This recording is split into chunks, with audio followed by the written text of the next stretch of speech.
Hi guys, follow me on Instagram to never ever miss any of my crazy updates. Hi guys and welcome to another vlog. I'm driving this. This is the Mahindra Thar Petrol Manual. Yeah, that's right. And this car comes courtesy of Ishan to me. Now there are a lot of changes on this car. First and foremost, you can see it gets a projector light. Yeah, this seems to be an LED. Let's just focus nearby and let me show that to you. And the headlight now gets LED as well. It's a LED bulb. Yeah, it kind of looks like that. Anyway, straight away we're going to be opening the hood because I need to show you the beautiful petrol engine, which means that we have to open this and I have to do a lot of opening in today's video. So I just hope everything works fine. Okay, this is going to be a struggle, but there it is.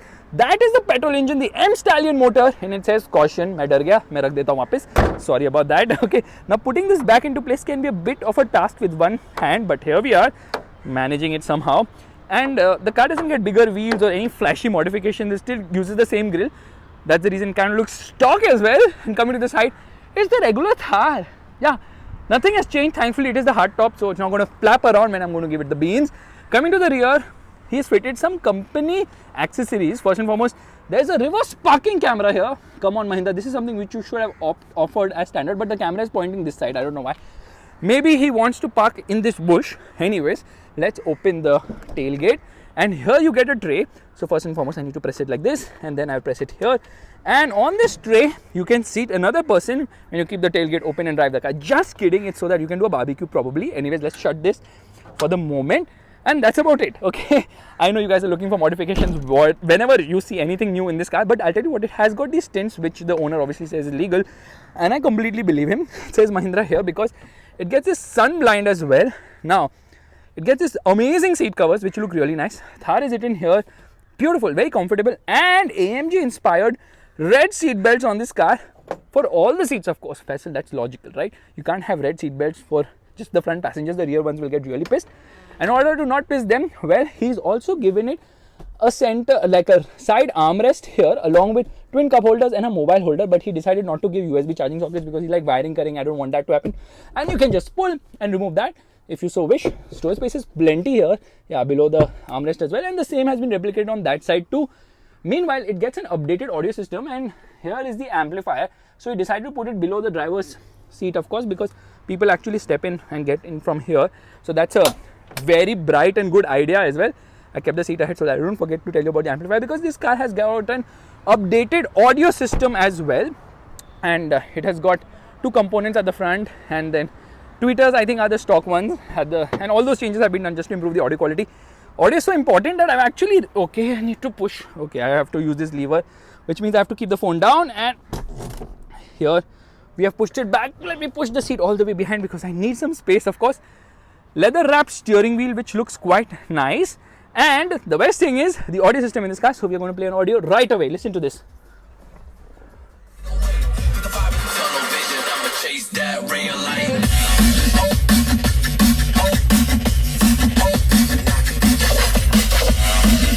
Audio quality is absolutely fantastic, so nice, I really like it.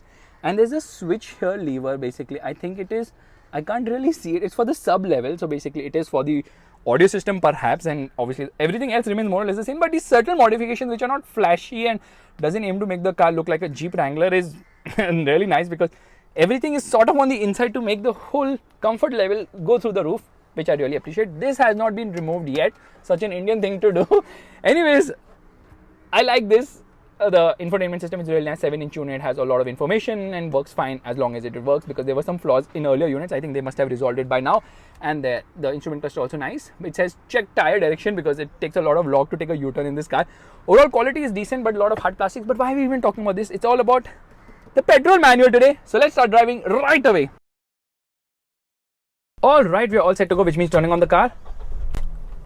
The idle noise is slightly more than the diesel, which is quite surprising, but it's very refined a car. And straight away, let's get going. We're going to take a U-turn because we want to face the body roll, of course, and there's plenty of it in this car. I'm already in second gear because the motor is very tractable as well, and steering is actually quite light for what is actually a hydraulic steering wheel. By the way, I'm sitting on the subwoofer, and the subwoofer has an inbuilt amplifier. It doesn't have a standalone amplifier, it has an inbuilt one, of course. And my goodness, the engine is so tractable, it's so refined, it's so nice that I'm already in third gear at the moment.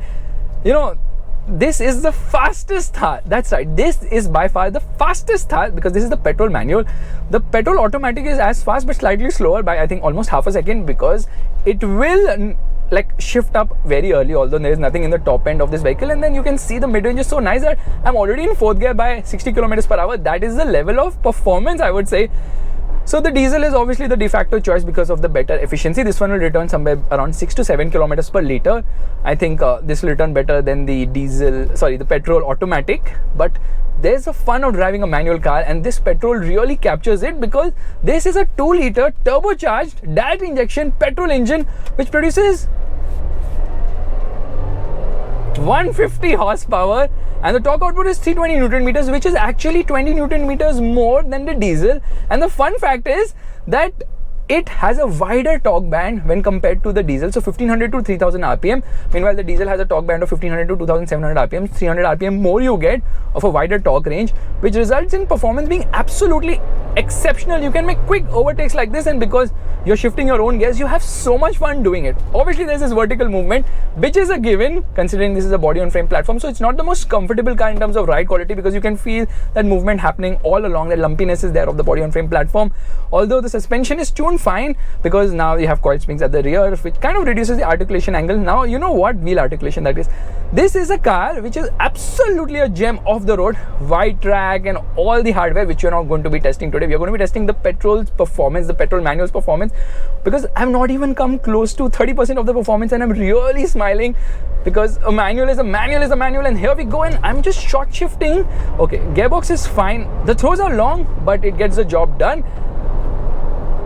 The good thing about the hardtop is that it doesn't flap around, which is the problem with the soft top, of course. So you can drive it comfortably at 100-120 kilometers per hour. The top speed of this car will be somewhere around 150 kilometers per hour, and at that speed it obviously wavers all over the place, but way better than the first generation of the Thar. So huge strides made by Mahindra in terms of the on-road performance of the Thar.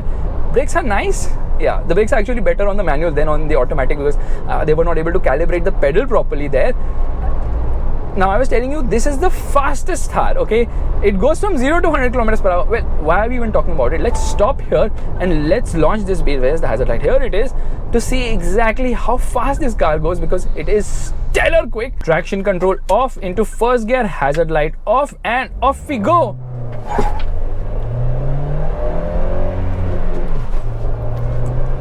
Little bit jerky on upshifts. Red line comes in early at 5500 rpm. And in third gear, it comfortably crosses 100 kilometers per hour, going from 0 to 100 kilometers per hour. I kid you not, under 10 freaking seconds. Yeah, that's right. This is the fastest car under 20 lakhs. It goes from 0 to 100 kilometers per hour around 9.5 seconds. Okay, the Seltos is actually about 20 lakhs. The 1.4 liter TGDI with manual gearbox is actually slightly above 20 lakhs. This is under 20 lakhs, and this is an absolute stonker of a motor. Absolutely stellar performance. You know what? Because the petrol automatic is calibrated that way to shift around 4500 rpm, it needs an additional shift at 99 kilometers per hour to get to 100 kilometers per hour, but in 4th gear. Now you're going to take a quick U-turn, and the thing is that the steering lock is just too much, so you have to continuously keep moving this around, and that's a lot of it. And then when you get into the throttle, it kind of centers very fast, the steering wheel. Absolutely stellar performance. Only thing is, has this jerk on upshift because of so much grunt going through. What a fantastic motor, so much fun to drive. Mahindra's nailed it with the M Stallion range of petrol engines. Now the price of this car is 16.52 lakhs.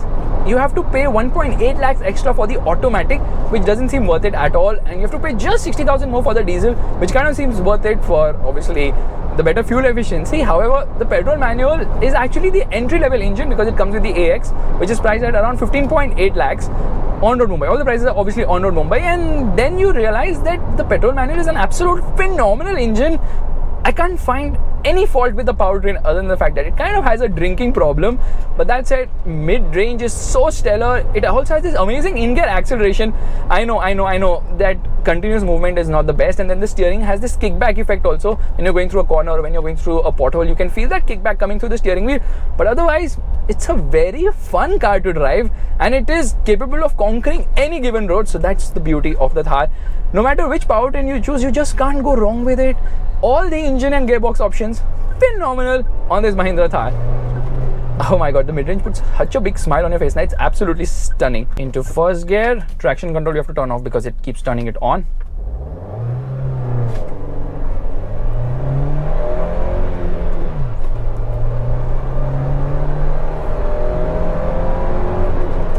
Around 60 kilometers per hour, it turns on traction control, which is a bit of a bummer. And there's so much grip on from the tires now. It never ever wheel spins. Like obviously you can keep the revs high in the automatic and then kind of do a burnout, but here none of that happens. And we have to stop in an emergency, so that nosedive is obviously there under heavy braking. I think the Thar is available in around 10 variants, but they are like 2 engines, 4 gearbox options, soft top and hard top as well. And then the price range starts at 15.8 lakhs, goes all the way to 18.9 lakhs. The best thing is that there is a Thar for almost everyone out there. So guys, if you like this vlog, make sure to give it a thumbs up. That's a like button, and also subscribe to the channel. I will see you guys in the next video real soon. Bye bye, take care. This car annihilates almost everything in the grunt, and the overall drivability is so good. Now here I'm in third gear at say around 20 kilometers per hour. No knocking from the engine. It just smoothly picks up and builds up everything. But still I would say the diesel is the better pick because of the fuel efficiency, because you can't really drive this car fast because of its refrigerator shape as well. And of course a diesel is a diesel as well. Now I know most of you are like, okay, so what, can't we just corner this car aggressively? Of course you can, but you might end up on the other side of the road. So we're just going to try that stunt as well. And he's looking at me with this anger. He's actually monitoring the camera, so thank you so much.